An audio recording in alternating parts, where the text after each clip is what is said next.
বন্ধুরা, আজকে তোমাদের জন্য নিয়ে এসেছি মুরগির মাংস। এই মুরগিটার ওয়েট প্রায় 2 কেজি। আর এই মুরগিটা আমি রান্না করব প্রেশার কুকারে পুরাটাই, সময়টাকে বাঁচিয়ে নিয়ে।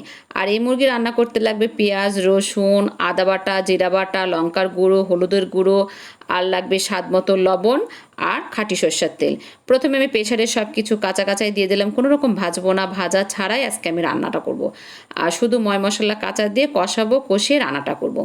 যারা নতুন বিয়ে করেছো বা ভার্সিটিতে পড়াশোনা করো বা কলেজে বাইরে থাকো, তাদের জন্য এই রান্নাটা অল্প সময়ের মধ্যে একটা দুর্দান্ত রেসিপি। বা কোথাও গেলাম চট করে এসে রান্না করব, তখন আমি প্রেশারে এই রান্নাটা করতে পারবো।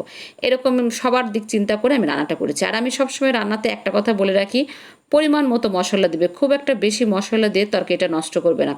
অল্প পরিমাণে মশলা দিয়ে তরকারি রান্না করে দেখবে তরকারির টেস্টটা অন্যরকম হয়। মশলা বেশি দিলেই কিন্তু তরকারির স্বাদ হবে, এর কোনো নিশ্চয়তা নেই। তাই আমি অল্প সব কিছু দিয়ে রান্নাটা টেস্টি করি। রান্নাটা খেতেও খুব টেস্টি হয়। তো আমার মাংসটা কষানো হয়ে যাচ্ছে। আজকে আমি আলুটাকেও ভাজবো না, সম্পূর্ণ না ভেজেই রান্নাটা করব। এই দেখো আলুটা দিয়ে দিয়েছি। আলুটা না দিলে আমার যেন কেমন লাগে, এই কারণে আলুটা দিই। আর আলুটাই আমার মাংসের খেতে টেস্ট লাগে।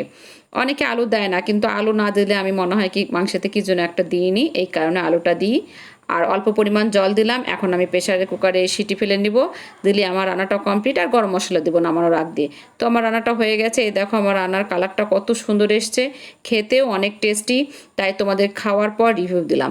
যদি ভালো হয় তবে আমি দিই, ভালো না হলে দিই না। যেটা আমি খেতে পারবো না সেটা কেন আমি তোমাদেরকে দিব বলো? এই কারণে। তো তোমাদের যদি ভালো লেগে থাকে অবশ্যই আমার চ্যানেলটিকে সাবস্ক্রাইব করো।